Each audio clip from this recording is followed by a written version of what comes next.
নমস্কাৰ মৰমৰ অকণিহঁত, মই বৰ্ণালী শইকীয়া বাইদেউ পুনৰ আহিলোঁ তোমালোকৰ মাজলৈ।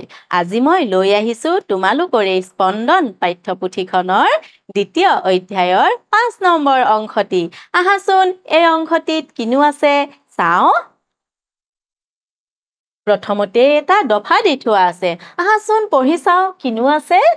ঘৰলৈ কোনোবা আলহী আহিব বুলি খবৰ পালে আমি আগ্ৰহেৰে বাট চাই থাকোঁ। আমাৰ মনবোৰ আনন্দত ভৰি পৰে। কোনোবাই যদি ঘৰখন পৰিপাটি কৰে, কোনোৱে আকৌ খোৱা বোৱাৰ যা-যোগাৰ কৰে। এনেধৰণৰ প্ৰস্তুতিয়ে আলহীৰ প্ৰতি আমাৰ আদৰ যত্নৰ পৰিচয় দিয়ে। সৰুকণ খনিকৰৰ ঘৰলৈ আলহী অহাত তেওঁনো কি কৰিছিল, পাঠটিৰ জৰিয়তে তাৰ উমান লওঁ আহা। কি কৈছে? আমাৰ ঘৰলৈ যদি কোনোবা আলহী আহিব বুলি খবৰ দিয়ে আমি কি কৰোঁ? তেতিয়া আমাৰ কি হয়, মনবোৰ আনন্দত ভৰি পৰে আৰু ঘৰখন পৰিপাটি কৰোঁ, খোৱা বোৱাৰ যোগাৰ কৰোঁ, নহয় জানো? এতিয়া ইয়াত চোৱাচোন, সৰুকণ খনিকৰৰ ঘৰলৈ আলহী আহিব বুলি কোৱাৰ কাৰণে তেওঁনো কি কৰিলে তাকে আমি চাওঁ আহাচোন। তাৰমানে এটা সাধু দি থোৱা আছে, আমি চাওঁ আহাচোন কিনো আছে সাধুটোত। প্ৰথমতে আছে পঢ়ো আহা। মই পঢ়ি যাম, তোমালোকে শুনি যাবা আৰু পঢ়িবৰ কাৰণে যত্ন কৰিবা। এখন গাঁৱত সৰুকণ খনিকৰ নামৰ এজন লোক আছিল। এদিনাখন তেওঁৰ ঘৰলৈ আলহী আহিল। আলহীক শ'ল বা বৰালি মাছেৰে ভাত এসাঁজ খুৱাবলৈ তেওঁৰ মন গ'ল। সেয়ে তেওঁ ভঁৰাল ঘৰৰ গাধৈৰ পৰা বৰশী আৰু পিঠিয়াটো উলিয়াই ল'লে। সৰুকণে মনতে ভাবিলে, আজি শ'ল বৰালি ধৰিবই লাগিব, নহ'লে আলহীক কিদৰে ভাত সাঁজ খুৱাম। কি কৈছে ইয়াত? এখন গাঁৱত সৰুকণ খনিকৰ নামৰ এজন মানুহ আছিলে আৰু এদিনাখন তেওঁৰ ঘৰলৈ আলহী আহিব বুলি গম পাই কি কৰিলে, আলহীক শ'ল বা বৰালি মাছেৰে ভাত খুৱাম বুলি থিৰাং কৰিলে। আৰু কি কৰিলে, তেওঁ গাধৈৰ পৰা কি কৰিলে, বৰশী আৰু পিঠিয়াটো লৈ বৰশী বাবলৈ গ'ল আৰু মনতে ভাবিলে, আজি শ'ল বা বৰালি ধৰিবই লাগিব আৰু নহ'লে যদি ধৰিবই নোৱাৰো আলহীক কেনেদৰে ভাত খুৱাম বুলি সৰুকণ খনিকৰে ভাবিলে।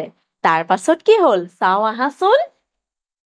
পিঠিয়াটো মূৰত লৈ তেওঁ লাহে লাহে ওচৰৰ বিলখনলৈ আগবাঢ়িল। বিলৰ পাৰৰ এজোপা গছৰ তলত সৰুকণে বহি ল'লে। কাষত খালৈটো থলে। তাৰ পাছত বৰশীটো টোপাই পানীত পেলালে। এটা এটাকৈ তেওঁ 11টা পুঠি মাছহে পালে। শ'ল বৰালি হ'লে এটাও নাপালে। সৰুকণ হতাশ নহ'ল। প্ৰকাণ্ড মাছ এটা পোৱাৰ আশাত সৰুকণে বৰশী বায়েই থাকিল। তাৰ পাছত কি হ'ল, পিঠিয়াটো মূৰত লৈ তেওঁ কি কৰিলে, সৰুকণে লাহে লাহে ওচৰৰ বিলখনলৈ গ'ল আৰু বিলৰ পাৰৰ এজোপা গছৰ তলতে কি কৰিলে, বৰশী বাবলৈ ধৰিলে, বৰশী টোপাবলৈ ধৰিলে আৰু বৰশী টোপোৱাৰ ফলত কি কৰিলে, এটা এটাকৈ 11টা পুঠি মাছহে পালে। শ'ল বৰালি কিন্তু এটাও নেপালে। আৰু সৰুকণ কিন্তু যদিও শ'ল বা বৰালি পোৱা নাছিলে, মনত হতাশ হোৱা নাছিলে। কিয় জানানে? তাৰ মনত আশা আছিলে যে মই এটা হ'লেও পাম। এই বুলি কি কৰিলে, সৰুকণে বৰশী বায়েই থাকিলে। তাৰ পাছত কি হ'ল চাওঁ আহাচোন। লাহে লাহে ভাগৰে সৰুকণক হেঁচা মাৰি ধৰিলে। কেতিয়া টোপনিত লালকাল দিলে তেওঁ গমকে নাপালে। সেই চেগতে গছৰ ডালত বহি থকা বগলী এহালে খালৈটো উদং কৰি পেলালে।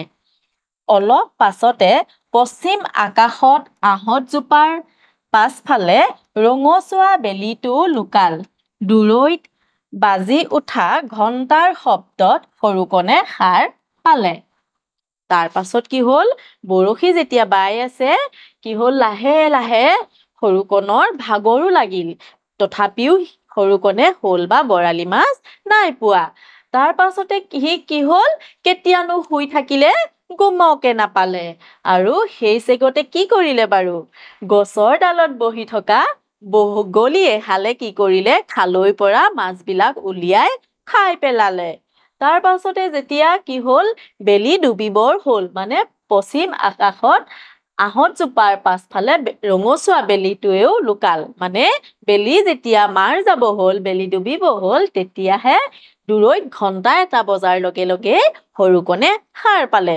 ইতিমধ্যেতো বগলীয়ে মাছখিনি থলে নহয়নে সৰুকণে কিন্তু মাছ কি হ'ল এতিয়া ঘৰলৈ এটাও আনিব নোৱাৰিলে পাৰিলে জানো এইয়া চোৱা সৰুকণে দুখ মনেৰে কি হ'ল ঘৰলৈ ঘূৰি আহিল কাৰণ যেইকেইটা পুঠি মাছ পাইছিলে সেই পুঠি মাছ কেইটাও কোনে খাই থলে বগলীয়ে খাই থলে তাৰ পাছতে কি হ'ল সেইকাৰণে সৰুকণে দুখ মনেৰে ঘৰলৈ ঘূৰি আহিল এইবাৰ চাওঁ আহাচোন ইয়াতে এটা প্ৰশ্ন দি থোৱা আছে সেই প্ৰশ্নটো আমি কি কৰিব লাগিব প্ৰশ্নটোৰ উত্তৰ লিখিব লাগিব আহাচোন চাওঁ কিনো লিখি থোৱা আছে সৰুকণৰ আলহীক কিহেৰে ভাত খুৱাবলৈ মন গ'ল আমি পঢ়িছিলো নহয় কিহেৰে মন গ'ল বাৰু কি শ'ল বা বৰালি মাছেৰে নহয়নে শ'ল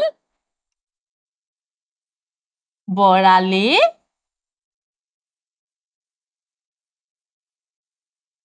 মাছেৰে নহয় জানো কিহেৰে খুৱাবলৈ মন গৈছিলে শ'ল বা বৰালি মাছেৰে খুৱাবলৈ মন গৈছিলে নহয় জানো তাৰ পাছত চাওঁ আহাচোন কিনো আছে সৰুকণে ভঁৰাল ঘৰৰ গাধৈৰ পৰা খালী ঠাই আছে আৰু পিঠিয়াটো উলিয়াই ল'লে কি উলিয়াই ল'লে বাৰু বৰশী গতিকে আমি ইয়াত কি লিখিম বৰশী বৰশী আৰু পিঠিয়াটো উলিয়াই ল'লে তাৰ পাছত চাওঁ আহাচোন কিনো আছে কোনে সৰুকণৰ খালৈটো উদং কৰিলে কোনে কৰিলে বাৰু এহাল বগলীয়ে গতিকে কোনে কৰিলে বগলীয়ে নহয় জানো গতিকে আমি ইয়াত কোনে কৰিলে বগলীয়ে তোমালোকে নিশ্চয় এই সাধুটো বুজি পালা নহয় জানো আৰু কি কৰিবা তোমালোকেও পঢ়িবলৈ যত্ন কৰিবা আৰু লগৰ সমনীয়াৰ লগত সাধুটো ক'বলৈ চেষ্টা কৰিবা ইমানতে এই সাধুটো শেষ হ'ল মৰমৰ অকণিহঁত এই অংশটিও ইমানতে শেষ হ'ল আগন্তুক দিনত এটি নতুন অংশলৈ পুনৰ আহিম ধন্যবাদ